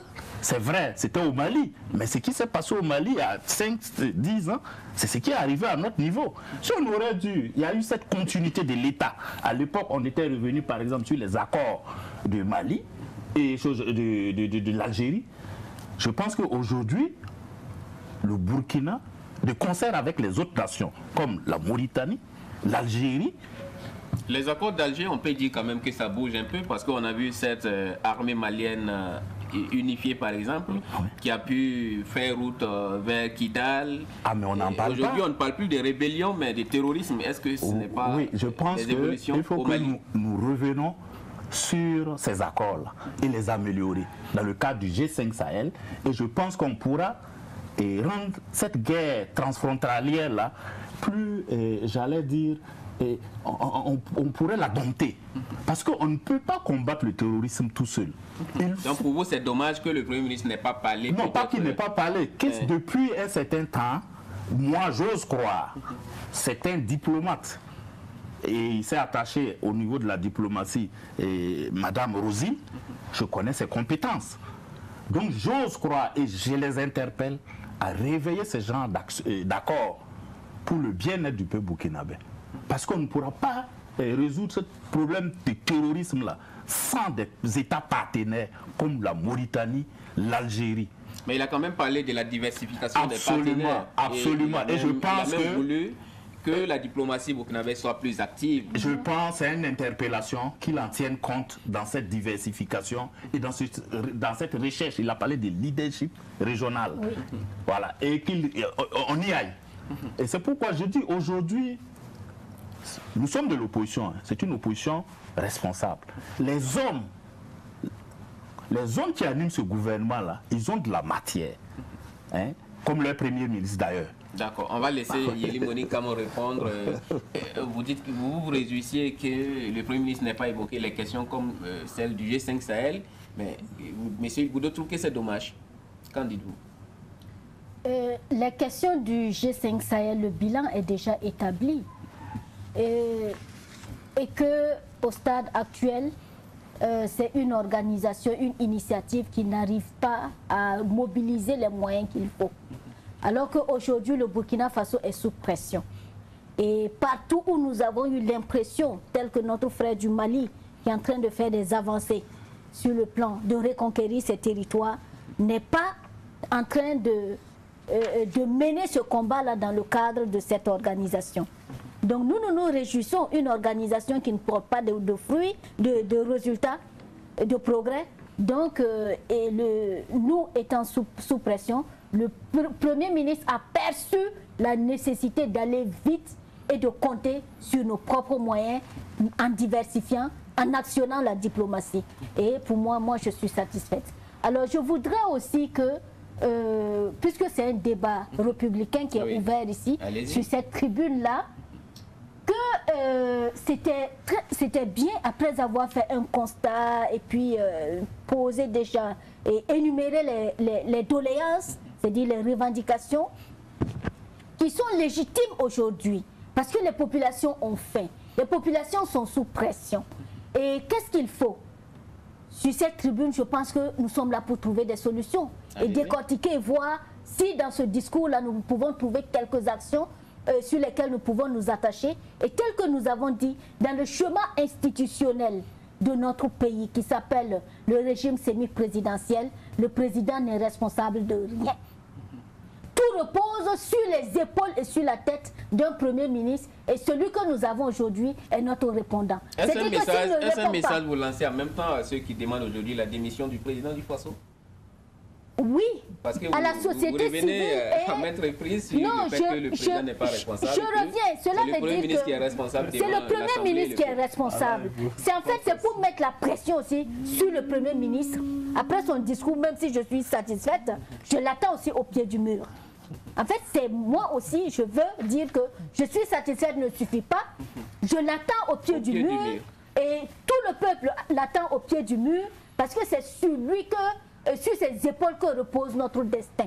En même temps pour dire, bon, en tout cas l'opinion, à tout le monde, à nous tous, que notre chemin institutionnel qui est là, que le président du Faso a porté, ce n'est pas lui qui a écrit cette constitution, veut qu'il ne soit responsable de rien. Et que c'est le Premier ministre qui doit nous répondre, qui doit réunir les moyens, qui doit aller au combat pour nous apporter, pour nous garantir la sécurité, le développement, le retour des déplacés et toutes nos aspirations aujourd'hui. Le Premier ministre, ce discours-là, je reviens encore pour dire que aujourd'hui, nous avons fait le constat que les populations, il y a une insuffisance de gérance du pays.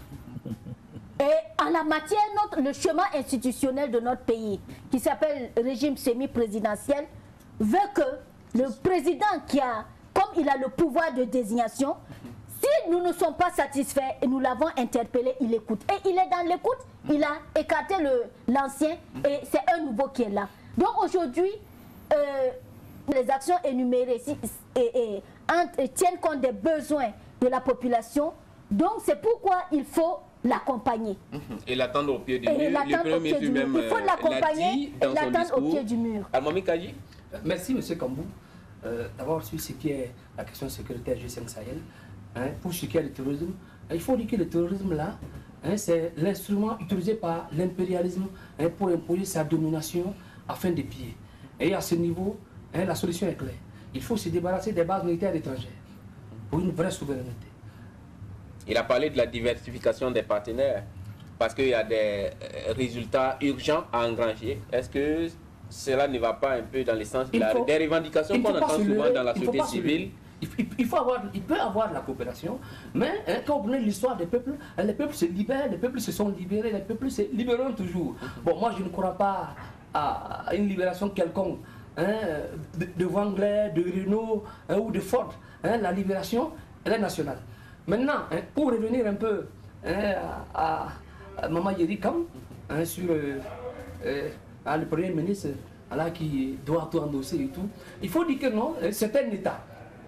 Le pouvoir d'État on a constaté que souvent, les dirigeants ici, quand ils sont coincés, ils donnent notre définition de la chose étatique. Ils disent, vous savez, c'est nous tous, il faut de la résilience, ça ne va pas, restons ensemble, suivons, après, bon, tout ira bien, vous avez confié votre destin à des gens. Non, l'État là, ce n'est pas nous tous. L'État, c'est l'organigramme social politique mis en place par le pouvoir d'État. Ceux qui ont pris le pouvoir d'État, avant d'arriver au pouvoir, ils ont élaboré un planning au niveau sécuritaire, au niveau sanitaire, au niveau éducatif et au niveau logement. C'est ça un État. Après, si ils échouent, il ne faut pas dire non, attendez, c'est ensemble là, on fera le pas, on fera le pont. Non, non, non. Ici, il est clair que nous sommes en face des gens qui font preuve d'une incapacité notoire et congénitale à diriger. Il est clair que ceux qui sont en face ont l'obligation de sécuriser les Burkinabés. Après, on parle de ces Burkinabés-là, comme il y a l'insécurité, ne revendiquez pas quoi que ce soit, nous on gère. Non, c'est leur droit. C'est un devoir pour eux de le faire. C'est un devoir pour eux, comme je l'ai dit en début d'émission, de doter les forces de défense et de sécurité en outil adéquat de défense pour leur sécurité ainsi que pour la sécurité du territoire. Chose qui n'est pas faite. C'est leur devoir d'assurer la sécurité de façon générale. Al-Mamik Kadji, dans sa déclaration, le Premier ministre a parlé de la diversification des partenaires. Même si cela ne signifie pas le départ des autres partenaires. Il faut s'inscrire en faux est-ce que cela ne donne par pas rapport espoir, à ce qu'il dit. Est-ce que cela ne donne pas espoir quand on sait qu'à côté de nous, il y a des pays qui ont diversifié les partenaires et ça commence à Monsieur Kambou, il y a que les Burkinabés n'ont pas confié leur destin aux partenaires. Les Burkinabés ont confié leur destin à Rochma Christian Kaboré, au régime MPP allié qui dirige aujourd'hui. Merci à vous. Fiakou Kambou s'est inscrit en faux, on va le laisser s'exprimer. Oui, c'est-à-dire qu'il faut s'inscrire en faux par rapport à un certain nombre de déclarations que le frère Al-Mamik fait en rapport avec la dotation des moyens aux forces de défense et de sécurité. Comme on l'a dit, nous sommes dans une situation de guerre depuis 2016. Le Burkina Faso ne vit pas en vase clos. La guerre a commencé au Niger. Le Burkina Faso même est allé en aide à ce pays frère. Ça a tourné vers le Niger. Actuellement, depuis 2016, c'est au Burkina Faso. Il y a des visées vers la Côte d'Ivoire. Et si vous écoutez l'actualité récente, c'est vers le Bénin et le Togo. Donc il faut qu'on soit sérieux et lucide. Le phénomène du terrorisme là, ce n'est pas une question de moyens uniquement. Et je crois que l'Assemblée nationale, à travers une loi de programmation militaire, a mis un certain nombre de moyens à la disposition de l'armée pour pouvoir équiper de façon convenable les forces de défense et de sécurité, pour pouvoir mettre un certain nombre de minimums à leur disposition pour pouvoir travailler sur le terrorisme. Donc pour Deuxièmement, vous, il y a des efforts qui sont oui, bien sûr, il y a des efforts qui sont faits. Il y a des efforts qui sont faits. Deuxièmement, le Burkina Faso ne peut pas vivre en vase clos dans cette guerre contre le terrorisme. Au-delà du G5 Sahel dont on peut faire le bilan, comme a dit le Premier ministre, il faut diversifier le partenariat. Sur le plan économique, sur le plan social, ça veut dire qu'on ne vit pas en vase clos. Nous sommes à un siècle où il faut travailler non seulement avec les instruments sous-régionaux, avec les partenaires sous-régionaux, avec les partenaires internationaux. Et c'est illusoire de croire que le Burkina Faso peut s'asseoir et puis organiser son développement à lui tout seul.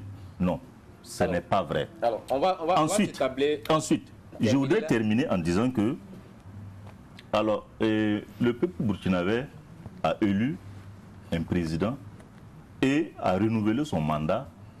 Je crois que le peuple burkinabé aura l'occasion de juger encore, parce que pour le moment, c'est ce régime-là qui nous régit, c'est la démocratie. Voilà, l'époque de coup d'État est passée. Donc, nous vivons sous cette démocratie. Et que si, dans 4 ans, le peuple pense que la confiance qu'elle a accordée au MPP et à ses alliés à travers le président Rochma Christian Kaboré, il n'est pas satisfait. L'attitude est donnée à travers des élections de pouvoir passer à autre chose. Donc je pense qu'il faut qu'on reste républicain également dans nos débats Parce que bon, nous devons créer une certaine cohésion. Parce que la situation que nous vivons actuellement, c'est une situation de guerre contre l'ennemi. Donc il ne faut pas qu'on en rajoute encore à l'intérieur entre nous. C'est pour cela que le Premier ministre, un des axes forts, c'est la sécurité, la paix, la cohésion et la réconciliation. Pour pouvoir effectivement arriver à bout de ce phénomène. Mais si nous sommes en train de lutter contre le terrorisme, et nous sommes en train encore de vouloir lutter entre nous à l'intérieur, on va où? Merci à vous. Almami Kadi, réaction rapide avant que on continue. Tout le monde parce qu'on n'a plus assez de temps. Tout le monde est pour cette cohésion-là. Voilà pourquoi nous évoquons les questions de vérité et de justice. Pour des gens qui disent combattre le terrorisme, tout en produisant les mêmes actes de terrorisme, il y a problème. Qu'est-ce que vous appelez actes de terrorisme? Quand des FDS au front ne sont pas dotés, quand en vivre également, pour ce qui est de la question des finances, il y a eu des conférences de presse et même des prises. Les gens se sont plaints là-dessus. Attendez, c'est pas qu'on ne veut pas le vivre ensemble. Quand vous avez un État qui a pour sport favori la provocation, pendant que les terroristes frappent à longueur de journée, on sort du non, on va réinstaurer l'autorité de l'État.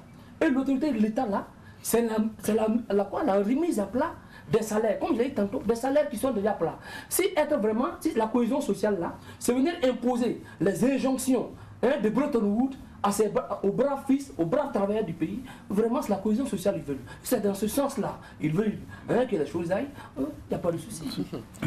Alors, merci à vous. On va revenir sur la situation sécuritaire et parler notamment des actions qui ont été annoncées par le Premier ministre. Au-delà de la diversification des partenaires, il a parlé également de la relecture de la loi sur les volontaires pour la défense de la patrie. Pour vous qui êtes élu national, qu'est-ce qu'il faut changer dans cette loi? Au niveau des VDP, il y a beaucoup à faire.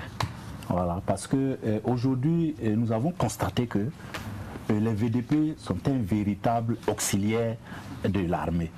Vous voyez que des rumeurs même qui disent qu'il y avait certains VDP qui escortaient certaines troupes vers certains endroits. Donc sur les VDP, la loi, les VDP gagneraient à être vraiment encadrés positivement. D'abord dans leur rémunération et dans leur, comment on dit ça, conforter leur situation, j'allais dire financière, et même, pourquoi pas leur famille. On a vu tout de suite avec certains décès emblématiques du VDP Yoran, tout ce qu'il y a eu autour, la mobilisation populaire qu'il y a eu autour de ce VDP. Donc cette loi-là, il faut une relecture complète, totale, pour donner tous les attributs et toute la, j'allais dire, l'humanité, mettre de l'humanité dans cette loi-là, au bénéfice de ces volontaires. Volontaires de l'armée, de la patrie. Ouais, il faut, j'allais dire, rationaliser, objectiviser et même intégrer ça dans notre cursus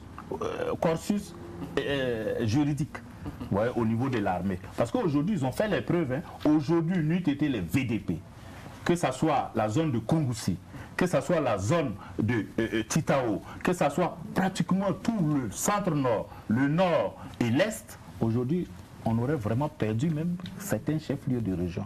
Donc, alors, avant de me donner la parole à Yéli Monique, on va permettre aux députés, eux qui ont voté cette loi, de nous dire ce qu'il y a lieu de changer rapidement avant qu'on donne la parole. Puis à Kambo, allez-y. Oui, je crois que la loi sur les VDP est une des mesures annoncées par le Premier ministre, à côté d'autres éléments qu'il a évoqués en ce qui concerne la stratégie pour pouvoir reconquérir rapidement les territoires occupés et puis bon, faire de 6 mois pour faire bouger faire repartir les déplacés internes dans leur lieu de résidence habituel. Donc je crois qu'il faut améliorer les conditions de recrutement, les modalités et les conditions de vie et de rémunération des VDP. Parce que là, ils sont engagés au même titre que les FDS. Donc il faut relire le texte de façon à les mettre dans des conditions assez idoines pour pouvoir mener aux côtés des FDS cette lutte-là contre le terrorisme. Et nous attendons que le gouvernement nous fasse parvenir le projet de loi et nous allons l'analyser au niveau de l'Assemblée nationale. Et puis bon, on va aviser D'accord. Yeli Monikam, pour vous, qu'est-ce qu'il y a lieu de changer dans cette loi? Et nous, au sein du MRB, les VDP, l'institution des VDP est contraire, cette loi est contraire à notre vision de société. L'État régalien doit s'assumer et garantir la protection des personnes et des biens. Nous avons toujours été contre. Nous, lorsque nous avons l'historique des VDP, ce sont des communautés qui se sont organisées pour assurer leur protection. Sachez qu'en cas de paix, en temps de paix, il y a toujours cette organisation communautaire pour faire face aux dangers. Donc c'était une initiative citoyenne des communautés à la base. Et à un moment donné, puisque les FDF étaient sous pression, et constater que les FDS qui vont au front, c'est une population jeune. Donc ils ne connaissent même pas notre territoire. Et effectivement, ces supplétifs ont joué un rôle au début qui était d'accompagner les VDP. Mais pour nous, c'était une mesure transitoire. Lorsque la loi a été adoptée en janvier 2020, nous l'avons accueillie avec beaucoup de réserves. Et nous ne sommes pas du tout satisfaits ni du contenu ni de la démarche. Parce que ça, il faut retourner rapidement, pacifier le Burkina Faso et retourner à nos activités. Les VDP qui sont au front, ce sont des familles délaissées. Ce sont des femmes qui sont exposées à toutes les violences. Ce sont des enfants peut-être qui sont récupérés par les groupes armés. Il faut normaliser la vie. Et nous sommes contre l'institution des VDP et nous ne pensons même pas du tout à une réorganisation, à une relecture du texte. Ce point, nous ne soutenons pas les VDP. Alors, Almami Kadji parlait tout à l'heure d'une action populaire contre le terrorisme parce que pour vous, ce ne sont pas les partenaires qui vont nous aider à nous en sortir dans cette guerre. Alors, quelle est votre position sur cette relecture de la loi sur les volontaires pour la défense de la patrie? Je signifie clairement à son honorable Kambou que je ne suis pas contre la collaboration. Je suis tout simplement contre la domination, tout comme notre peuple. Voilà. Maintenant, il faut dire que pour ce qui est aussi des VDP, comme l'a si bien dit Monique Elikan, c'est parce que l'État régalien a échoué. Parce que l'État n'arrive pas à assurer la protection des biens et des personnes, que les VDP, tout comme les Corolos, sont nés, ce qui est normal. Donc aujourd'hui, on s'est rendu compte également de l'importance de ces VDP-là, tout comme de ces Corolos-là.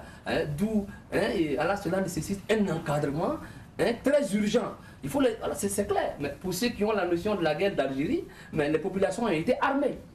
En un certain temps, je pense qu'il va falloir penser à se pencher là. Il faut en un certain temps avoir le courage d'armer la population si ceux qui sont en face n'ont pas la capacité. Les gens ne resteront pas chez eux et se faire tuer bêtement, lâchement, parce qu'ils ont voté des gens qui sont dans l'incapacité totale de les défendre.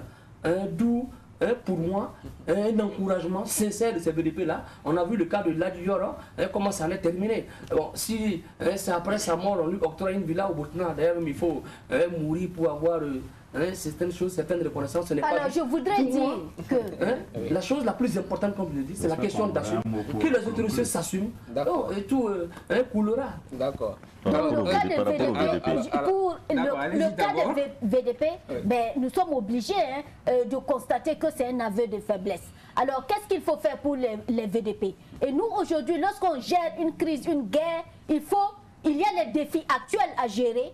Il y a aussi les défis futurs, il faut anticiper. Et aujourd'hui, les VDP nous posent un problème parce que nous ne savons pas si les FDS, le commandement, a une traçabilité des armes qui sont en circulation dans leurs mains parce qu'ils ne sont pas intégrés dans le corps. Et ensuite, il faut penser à les démobiliser quand même. Il faut déjà s'inspirer de l'expérience des autres pays. Après, il faut mais la guerre n'est pas finie. On peut oui, mais attends, nous ne voulons pas continuer dans cette guerre. C'est pourquoi nous revendiquons, déjà nous demandons que le retour à la paix. Il faut pacifier notre pays, il faut pouvoir contenir cette crise-là et normaliser la vie. Et ces hommes-là sont nos maris, sont nos frères, ils doivent retourner au champ, à leurs activités pour donner de l'espoir à leurs épouses, à nous les femmes et un avenir aux enfants. Mais sans sécurité, on ne peut pas aller au champ. Oui, mais c'est de leur responsabilité. C'est de la responsabilité de l'armée d'assurer la sécurité selon vous. Le dispositif sécuritaire. Merci à vous, Pierre Kambo. Je pense que les VDP, il faut qu'on ait une autre perception des VDP. Parce que je pense que les deux l'ont dit, c'est des initiatives locales de défense qui ont existé pendant longtemps dans nos sociétés. En temps de paix. Mais... Non, en temps de paix, c'est trop dit, parce que dans nos villages font face à des crises. À des menaces, oui. À des menaces de tout ordre. Donc, ces initiatives locales de défense ont toujours existé. Aujourd'hui, qu'est-ce que l'État a constaté? Nous avons l'effectif de l'armée, c'est combien? Alors, l'armée a constaté que l'État a constaté que ces initiatives locales-là sont en train de faire un travail de volontaires pour défendre la patrie. D'où l'idée de dire, bon, il faut essayer de l'encadrer, il faut essayer de l'organiser. Et ça, c'est à travers un texte. Ça, à travers un texte. D'où la loi sur les VDP pour essayer d'organiser leur recrutement, leur rémunération, de façon à ce qu'ils aident à cette guerre et constituent après un avant-garde aussi également dans leur territoire, dans les terroirs. Parce que vous prendrez par exemple les grandes nations comme le Japon, l'Algérie, la Chine. C'est-à-dire tous ces pays-là, ils ont été victorieux parce que, effectivement, ces initiatives locales de défense-là ont joué un rôle important. Si l'État peut aujourd'hui, à travers une bonne organisation, et mieux suivre la dotation des armements, mieux suivre leur organisation et mieux les désintéresser, mieux ça vaut selon nous. D'accord. Je suis satisfait de son honorable qui va dans le même lancer, qui dit qu'il faut encadrer. Si l'État arrive à avoir un encadrement à bon escient, c'est clair, avec le cas de l'Algérie, du Japon, de la Chine, l'autodéfense, c'est bien. C'est nécessaire, c'est nécessaire. Merci. Allez-y, c'est déjà la alors. Oui. Okay, donc, la situation du pays est trop sérieuse. Madame, est trop sérieuse. Je suis républicaine. Ah oui. On va le laisser terminer. Vous aurez et jouer son rôle régalien. Oui. Donc, la situation du pays est trop sérieuse et réclame une réelle objectivité dans nos prises de parole. Moi, je pense que pour conclure, comme vous l'avez dit, qu'on va vers la fin. C'est la fin déjà. Déjà, ok. Donc, et moi, je pense qu'on n'a pas abordé l'histoire des renseignements, qui est très important. Parce que là, il y a eu la valse du commandement. On a changé tout le monde. Mais au niveau du renseignement, on n'a rien senti. Alors que on a l'impression que la guerre se gagne dans le renseignement. Parce que c'est dans la guerre, c'est dans l'anticipation. Et donc, le renseignement, il faut le voir. Au niveau de l'ouverture des frontières, qui fait partie aussi des calamités de ces 2 dernières années avec l'histoire du Covid. On a parlé que la Côte d'Ivoire, la frontière de la Côte d'Ivoire serait ouverte depuis le 1er ou quoi, mais je ne sais pas si elle est effective. Le Premier ministre n'a rien dit là-dessus. Vous voyez, donc toutes ces choses, je pense qu'il faudrait revenir là-dessus pour éclairer l'opinion publique, pour qu'on puisse avancer. Ouais. Merci à vous. Merci. On va terminer là. Merci à vous, Patrice Ilboudo. Je rappelle que vous êtes député du Congrès pour la démocratie et le progrès, un parti de l'opposition politique. Merci à Madame Yéli Monique Kam, présidente du MRB, le Mouvement pour la Renaissance du Burkina Faso, seule candidate féminine à la dernière présidentielle. Merci pour votre participation à ce débat. Merci également à Fiacre Kambo, député du Mouvement du Peuple pour le Progrès, MPP, le parti au pouvoir. Et enfin, merci à Abdul Kader Ouattara, alias Almami Kaji, artiste engagé. Merci à tous une fois de plus pour votre participation à ce débat. Merci d'avoir répondu à notre invitation. On s'arrête ici pour ça fait débat. C'est également tout pour 7 jours dans la savane. Merci à l'équipe technique pour son assistance. Merci à vous, chers téléspectateurs, de nous avoir suivis. On se retrouve dimanche prochain.